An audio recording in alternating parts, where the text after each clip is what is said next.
Hello everyone, welcome to Namrata Speaks. We are doing Parasitology, MSc Zoology. Let's start. Welcome to Unit 14 of Parasitology, MZOE001. This is nematode parasite of plants. तो इसमें हम क्या पढ़ने वाले हैं? What are nematodes? उनकी life cycle क्या होती है, क्या उनकी फीडिंग स्ट्रैटेजीज़ है, how do they interact with their host, then कैसे वो क्रॉप्स को इन्फेक्ट करते हैं, डायग्नोसिस क्या होता है, एंड फाइनली उनको हम कैसे मैनेज एंड कंट्रोल कर सकते हैं. So these are all the topics that we are going to do. तो सबसे पहले what are these nematodes? So you see parasitic nematodes, ये एक पैरासाइट्स हैं और ये प्लांट पैरासाइट्स हैं. ये थ्रेड लाइक राउंड वर्म्स होते हैं. ये इन्फेक्ट कर देते हैं रूट, स्टेम या लीव्स ऑफ द प्लांट को, जिससे कि प्लांट ग्रोथ डिसरप्ट हो जाती है. एक स्पेशल बात यह है कि इनके पास एक स्पेशल टाइप का माउथ पार्ट होता है विच इज़ कॉल्ड स्टाइलेट, जो कि एक पियर्सिंग माउथ पार्ट है, जिससे ये प्लांट टिश्यूज़ को जिसके अंदर ये डालते हैं एंड उससे ये न्यूट्रिएंट्स को ऑब्जॉर्ब कर लेते हैं. इनका स्ट्रक्चर एक बार हम देख लेते हैं. यहाँ पर ये देखिए, ये फीमेल है, ये मेल है. ये रहा माउथ, ये रहा स्टाइलेट जिसके बारे में मैंने आपको बताया. Then oesophagus, cuticle, intestine, ovary, testis, vagina है फीमेल में. देन एनस, टेल, स्पिक्यूल है मेल में.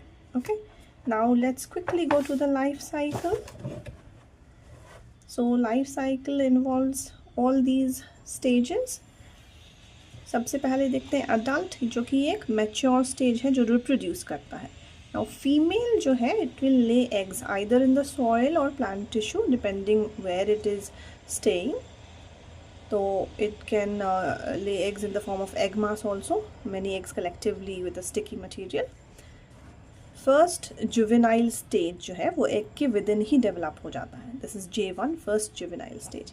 Second juvenile stage is very important because it is the infective stage.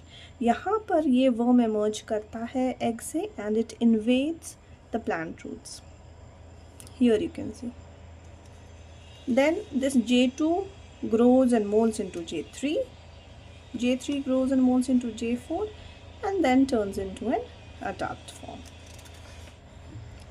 अब हम आ जाते हैं इसकी फीडिंग पे. फीडिंग सेल्स क्या होते हैं?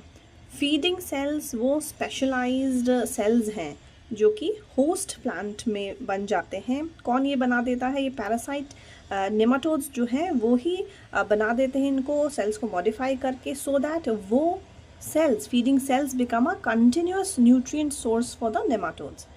As I already told you कि J2 is the infective stage, जो कि पेनिट्रेट करता है रूट को एग से एमर्ज होके. यहाँ पे यू कैन सी कि इट सिक्रीट्स, जो इसके सिक्रीशंस निकालता है, जिसमें कि बहुत सारे इफेक्टिव प्रोटीन्स और ग्रोथ रेगुलेटर्स होते हैं, उनको ये इंजेक्ट कर देता है प्लांट टिश्यूज़ में अपने स्टाइलेट के थ्रू. फिर वहाँ पर क्या हो सकता है? वहाँ पर अब आती है बात फॉर्मेशन ऑफ फीडिंग सेल्स की. तो यहाँ पे जो सेल्स हैं उनमें साइटोप्लाज्मिक एनरिचमेंट हो जाता है, वो बार बार डिवाइड करते हैं, सो रिपीटेड डिविजन्स होते हैं और वो एनलार्ज हो जाते हैं. तो they can form giant cells और सिंसिटियम. तो इसमें multinucleate nutrient rich cells बनते हैं. यहाँ पे आप देखो कि ये कितना, ये सेल जो है वो एनलार्ज हो चुका है, न्यूट्रिएंट रिच हो चुका है. यहाँ पे बहुत सारी फीडिंग सेल्स हैं जो कि मल्टी न्यूक्लिएट है. नाउ यहाँ पे जब न्यूक्लियर वॉल का डिसोल्यूशन हो जाता है तो फिर बड़े बड़े सेल्स बन जाते हैं जिनको हम सिंसाइटिया कहते हैं, और इनकी मेटाबॉलिक रेट बहुत हाई होती है ऐसे सेल्स की.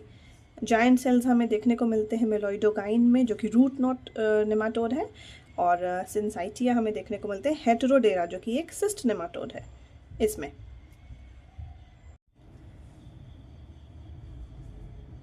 Feeding strategy and host parasite interaction के बेसिस पे nematodes have been classified into various categories, जो कि हैं ectoparasite, endoparasite, semi endoparasite, migratory parasite, sedentary parasite. Now let's understand each of them. Ectoparasite जो है, that obtains nutrients from outside because it's ecto. Endo yes, definitely from the internal tissues. Semi-endoparasite जो है, it will partially penetrate the roots. It does not go inside completely.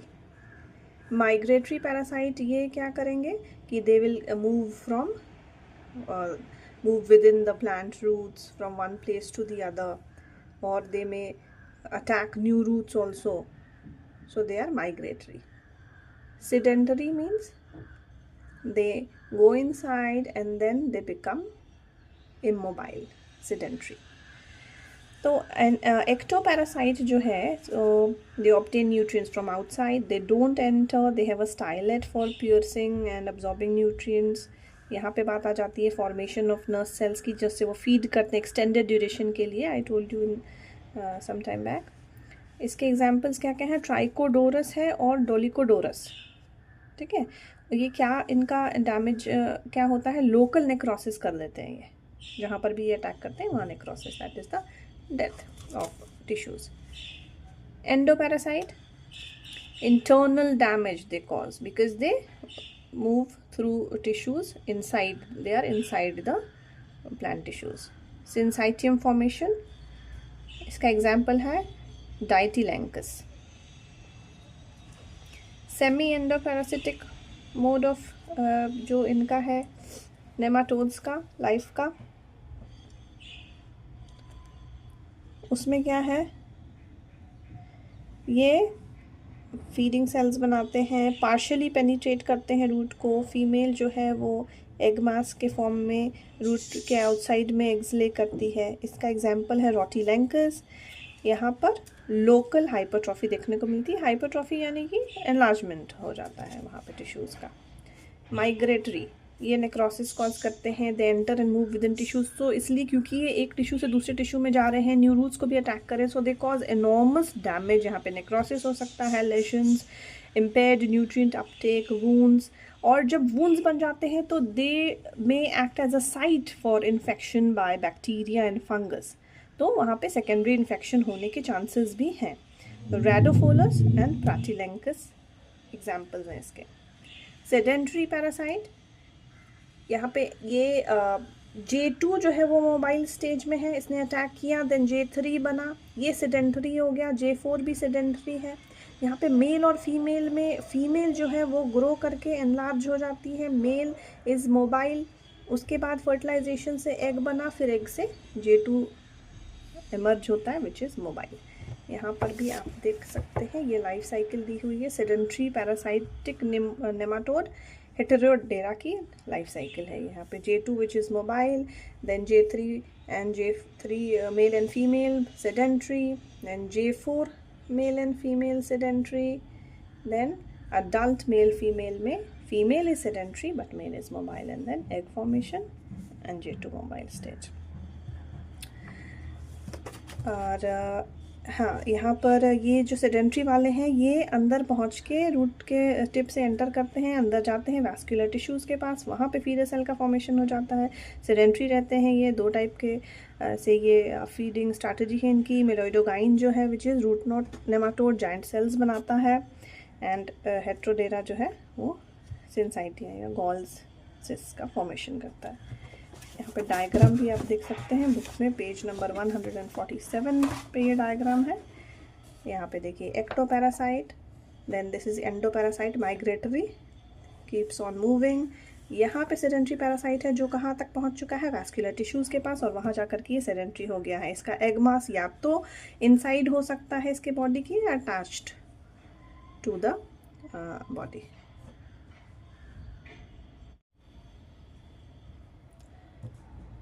Types of parasites based on the plant tissue they damage. The types are root knot nematode, sugar beet, cyst nematode, reniform nematode, burrowing and lesion nematode, foliar nematode, stem and bulb nematode and seed gall nematode. इसके लिए मैंने एक mnemonic भी यहाँ पे लिखा हुआ है, ये देखो. Red sparrows rest before flying south slowly. ठीक है, तो ये सबके फर्स्ट इनिशियल से आप यहाँ पे देख सकते हैं, like R root knot nematode, S is for sugar beet cyst nematode, just like this. You need to remember this one. और उसके बाद हम सबसे पहले देखते हैं यहाँ पे रूट नॉट नेमाटोड को और सिस्ट नेमाटोड को। तो रूट नॉट नेमाटोड का एग्जाम्पल इस बार में हमने पहले थोड़ा सा डिस्कस किया हुआ है। मेलॉइडोगाइन जो स्पीशीज़ के नेमाटोड हैं वो रूट्स में गॉल फॉर्मेशन करते हैं। Those are the examples of root knot nematode. Cyst nematode में सिस्ट फॉर्मेशन होता है, दैट वील सी कि ये सिस्ट क्या चीज़ है और ये कैसे बनता है। तो इसमें रूट नॉट नेमाटोड के आप देखो ये सारे इसमें स्टेजेस हैं। Entry, first of all root tip से एंट्री किया उसने, एपिडर्मिस पेनिट्रेट किया। माइग्रेशन कहाँ पे चला जाएगा, ये वैस्कुलर टिश्यूज़ के पास। अब वहाँ पे क्या करते हैं, फीडिंग साइट बना रहा है, वहाँ सेडेंट्री हो जाता है वैस्कुलर टिश्यूज़ के पास जाके। वहाँ पे इसने सिक्रीशंस इंजेक्ट किए, जाइंट सेल का फॉर्मेशन किया, न्यूक्लियर सेल डिवीजन हो रही है बट न्यूक्लियर डिवीजन हो रही है बट सेल डिवीजन नहीं हो रहा। तो मल्टी न्यूक्लिएट यहाँ पर लार्ज सेल बन जाता है विच इज़ न्यूट्रिएंट रिच, और ये इसका एक परमानेंट न्यूट्रिएंट सोर्स बन जाता है। न्यूट्रिएंट अपटेक ये करते हैं, वहाँ स्टाइलेट से हाइपरट्रॉफी हो जाती है, रूट गॉल फॉर्मेशन हो जाता है, then again they reproduce and again ये साइकिल चलता रहता है। अब ये सिस्ट नेमाटोड में क्या होता है, ये सिस्ट क्या चीज़ है, सिस्ट एक्चुअली नाम दिया हुआ है डेड फीमेल बॉडी को विच हार्डन्स, ठीक है, और उसके बाद वो एक्चुअली जो है अपने अंदर एग्स को प्रोटेक्ट करता है। एक हार्ड सी कवरिंग है जो अपने अंदर एग्स को प्रोटेक्ट करती है, दैट इज सिस्ट। ऑलराइट, तो first of all infection and entry हुई, ये J2 जो इन्फेक्टिव स्टेज है इसने अटैक किया, सेकंड माइग्रेट किया वैस्कुलर टिश्यूज़ के पास, फीडिंग साइट की स्टेब्लिशमेंट हुई, यहाँ पे सिंसाइटियम का फॉर्मेशन हो गया, सेल वॉल्स जो है डिसोल्यूट हो गए और नेबरिंग सेल्स के साथ फ्यूजन हो गया, तो multinucleate and large cell बन गया जो कि परमानेंट न्यूट्रिएंट सोर्स हो गया इनके लिए। अब उसके बाद फीडिंग एंड डेवलपमेंट, फीमेल जो है वो इमोबाइल हो जाती है, मेल मोबाइल रहता है, फर्टिलाइजेशन होती है। एग लेइंग के बाद डेड फीमेल का बॉडी हार्डन हो जाता है, सिस्ट फॉर्मेशन हो जाती है यहाँ पे। Hard protective cyst, hundreds of eggs, ये बहुत ही सालों तक सॉइल में सर्वाइव कर सकते हैं, so that is one of the survival strategies. Third one is reniform nematode, moisture and nutrient deficient कर देता है प्लांट्स को, root necrosis, chlorosis, stunted growth, ये डैमेज इस तरीके से कॉज करता है प्लांट्स में। Then burrowing and lesion nematode, ये क्या करता है, weak root system, dark lesions, root rotting, necrosis, browning, plant cell death. Foliar, foliage किसको बोलते हैं, लीव्स, तो डैमेज कर देता है मोस्टली ये लीव्स को। स्टेम एंड बल्ब, यहाँ पे बल्ब की हो जाती है discolouration of bulbs, twisted stems, stunted growth. Seed gall क्या करता है, ये distorted leaves and stem. Red sparrows rest before flying south slowly, remember this. Infection जो होता है होस्ट प्लांट्स में नेमाटोड के द्वारा, तो उसके क्या सिम्टम्स हैं, बिलो ग्राउंड सिम्टम्स हो सकते हैं, अबव ग्राउंड सिम्टम्स हो सकते हैं, जो ग्राउंड के अंदर है जैसे कि रूट में गॉल फॉर्मेशन हो जाता है, जो जैसे हमने देखा था रूट नॉट नेमाटोड करता है। सिस्ट हो सकते हैं जो फीमेल डेड बॉडी है, प्रोटेक्टिव कवरिंग है एग्स के लिए। लेशंस, रूट टिप नेक्रोसिस हो सकता है, टिश्यू डेथ होती है, रूट रॉट हो सकता है। अबव ग्राउंड जहाँ पे स्टेम एंड लीव्स होते हैं वहाँ पे फ्लावर्स बड्स होते हैं, स्टंटेड ग्रोथ देखने को मिलेगी, क्लोरोसिस, विल्टिंग, बड फ्लावर डिफॉर्मेशन और पुअर यील्ड, ये सारे सिम्टम्स हैं। अब अगर क्रॉप्स इन्फेस्ट हो गए हैं नेमाटोड से तो उसको डायग्नोस कैसे करेंगे हम, क्योंकि इसके आगे हमको जाके उसको कंट्रोल करना है, रखना नहीं है हमें उनको अपने क्रॉप्स में। तो डायग्नोसिस कैसे हम उनका करेंगे, जैसा हमने देखा था सिम्टम्स दो तरह के हैं, above ground and below ground, तो हम उसको नोटिस कर सकते हैं कि क्या क्या सिम्टम्स हैं, क्या क्लोरोसिस हो रहा है, स्टंटेड ग्रोथ है, विल्टिंग है, हम देख के भी पता लगा सकते हैं कि फोलिएज कैसा है, स्मॉल स्पार्स तो नहीं हो रहा कहीं। तो यहाँ पे अबव ग्राउंड सिम्टम्स है या बिलो ग्राउंड सिम्टम्स है, जैसे गॉल फॉर्मेशन या सिस फॉर्मेशन है, रूट रॉटिंग हो रही है, नेक्रोसिस है, तो ये तो हो गया सिम्टम्स देखे। अब क्या कर सकते हैं हम, फील्ड हिस्ट्री देख सकते हैं कि प्रोडक्शन को हम कंपेयर कर सकते हैं, is there any type of decline in production, क्या पहले इन्फेस्टेशन हो चुका है, क्योंकि अगर हुआ होगा तो मे बी कुछ नेमाटोड्स एग्स या सिस सर्वाइव हो गए होंगे वहाँ पे, तो उसकी वजह से फिर से इन्फेक्शन होने के चांसेस हैं। इसके अलावा किस एरिया में है ये, क्या वहाँ पर नेमाटोड पॉपुलेशन ज़्यादा है, तो shape, size, distribution of area पर डिपेंड करता है। ये फील्ड हिस्ट्री की बात हो गई। देन इसके बाद हम लेबोरेटरी में ऐसे कर सकते हैं, सॉइल का हम सॉइल सैंपल ले सकते हैं, प्लांट टिश्यू सैंपल ले सकते हैं, उसके बाद हम लैब में जाके ऐसे करके देख सकते हैं कि कितनी ये जो किस तरह का कौन सा स्पीशीज़ है जिसने इन्फेक्ट किया हुआ है। उसके बाद हम डिसीजन मेकिंग करेंगे कि हमको कैसे उसको नेमाटोड्स को मैनेज करना है, कैसे उनको कंट्रोल करना है। Management of nematode parasites. तो जब हमने देख लिया कि हमारी यील्ड कम हो गई है, हमने सिम्टम्स भी देख लिए, हमने टिश्यू सैंपल ले लिया, सॉइल सैंपल ले लिया, लैब ऐसे करवा लिया, तब हमने आइडेंटिफाई किया कि ये स्पीशीज़ कौन सी है। अब हमको ये असेस करना है कि कितनी पॉपुलेशन में इन्फेक्ट किया हुआ है इस स्पीशीज़ ने हमारे क्रॉप्स को, कितना डैमेज हो चुका है। उसके बाद हम डिसीजन लेंगे मैनेजमेंट एंड कंट्रोल का। कंट्रोल ऑफ नेमाटोड पैरासाइट्स, इसमें याद रखेंगे BCC 3 तरीके हैं जिससे कि कंट्रोल हो सकता है, बायोलॉजिकल, कल्चरल एंड केमिकल। तो biological age the name suggest कि यहाँ पे हम बायोलॉजिकल एजेंट्स का यूज़ कर सकते हैं जो कि नेचुरल एनिमीज़ हो सकते हैं नेमाटोड्स के, कोई फंगाई या बैक्टीरिया हो सकता है। देन ऐसे प्लांट्स ही क्यों ना ग्रो कर लें जो नेमाटोड रेजिस्टेंट हो। देन बायोपेस्टिसाइड्स का यूज़ करें ताकि एनवायरनमेंट को भी डैमेज ना हो। बायोटेक्नोलॉजी जो है वो टेक्निक्स का यूज़ कर सकते हैं हम। देन कल्चरल वे में कैसे करेंगे हम इसको, तो ऑलरेडी कुछ चीज़ें हैं जो हमारे फार्मर्स फॉलो करते हैं, जैसे कि क्रॉप रोटेशन हो गया। कभी कभी लैंड को फैलो छोड़ देते हैं यहाँ, या यानी कि कुछ टाइम के लिए वहाँ पे फार्मिंग नहीं की जाती है। वीड कंट्रोल कर सकते हैं। हाइजीन का ध्यान रखना बहुत ही ज़्यादा ज़रूरी है। सॉइल में अमेंडमेंट्स कर सकते हैं।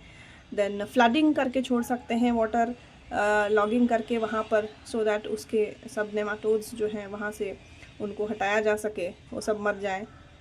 क्रॉप रूट का डिस्ट्रक्शन किया जाता है क्योंकि रूट को ही ये मेनली इन्फेक्ट करते हैं।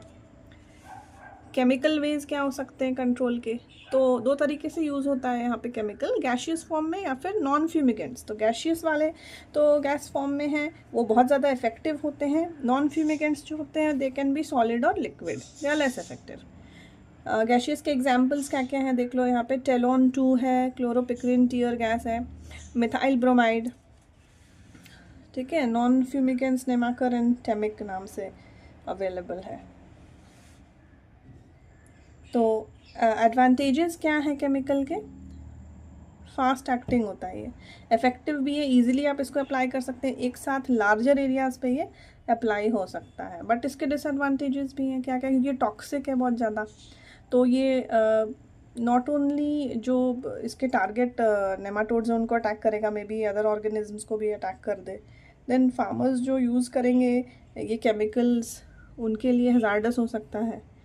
प्लांट्स रेजिस्टेंस आ सकती है नेमाटोड्स में, इसके इफेक्ट शॉर्ट लिव्ड हैं, बार बार इसको यूज़ करना पड़ेगा। और फिर ये तभी ज़्यादा इफेक्टिव होता है जब हम अदर प्रैक्टिसेस भी इसके साथ में यूज़ करें, तो ये ज़्यादा इफेक्टिव होगा। बायोलॉजिकल कंट्रोल, नेचुरल एनिमीज़ क्या क्या हो सकते हैं, जैसे फंगाई है आर्थ्रोबोट्रिस डैक्टिलॉइडीज, ये फंगाई एंटागोनिस्टिक फंगाई है। बैक्टीरिया है पैस्ट्यूरिया पेरिट्रेंस, इनका यूज़ हम कर सकते हैं क्रॉप्स को नेमाटोड से प्रोटेक्ट करने के लिए, बट इनको ग्रो कराना मुश्किल है, एक्सपेंसिव है। कल्चर में हम कैसे इनको ग्रो कराएं सफिशिएंट क्वांटिटी में, ये सारे प्रॉब्लम्स हैं।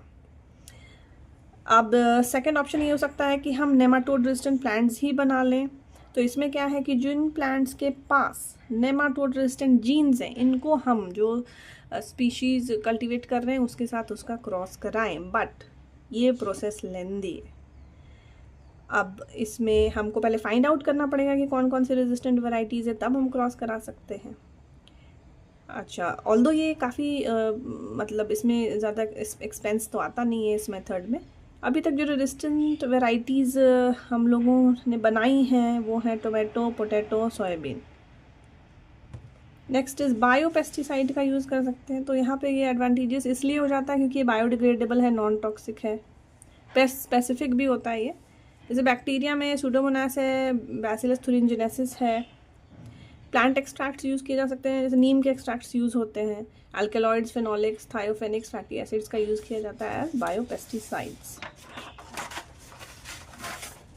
देन बायोटेक यूज़ कर सकते हैं हम, जीन साइलेंसिंग मैकेनिज्म्स, जहाँ पे जो उसके डिजीज़ कॉजिंग जीन्स होंगे उनको डीएक्टिवेट कर सकते हैं। माइक्रो आरएनए का use, disruption of feeding cells, utilisation of target expression of proteins, तो बायोटेक्नोलॉजी को भी यूज़ कर सकते हैं।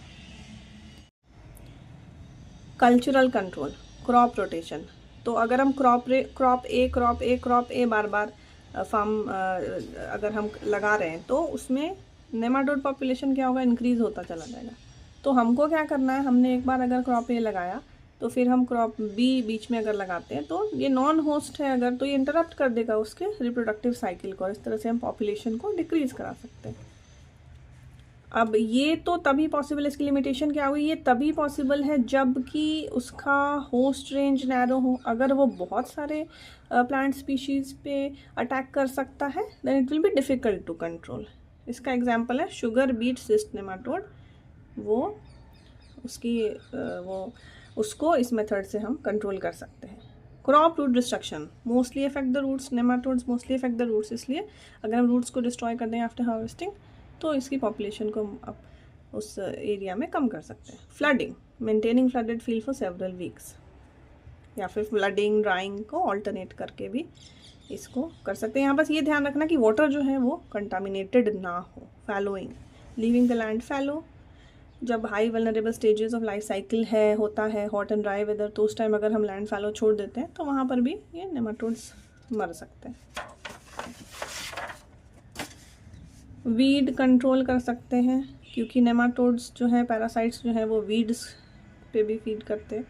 सैनिटेशन का खास ख्याल रखना है। इनफैक्ट जो इन्फेस्टेड सॉइल है उसको भी बार बार इधर से उधर मूव नहीं करना है क्योंकि उससे इन्फेक्शन फैल सकता है। फील्ड मशीनरी को भी हमको ध्यान रखना है कि उसकी हाइजीन पे ध्यान रखना है। एजेंट होते हैं वो भी डिस्पर्सल के, और जो इन्फेस्टेड प्लांट है उनको तो डिस्ट्रॉय कर देना है।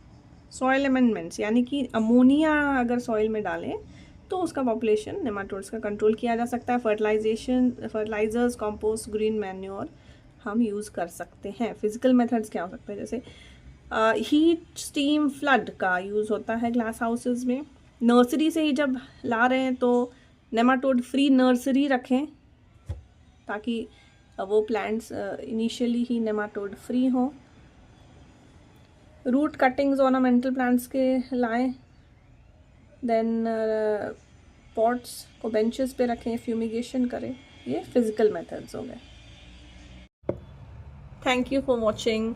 होप आपको ये यूनिट अच्छे से समझ में आई होगी। All the best for your exams. Bye bye, happy learning.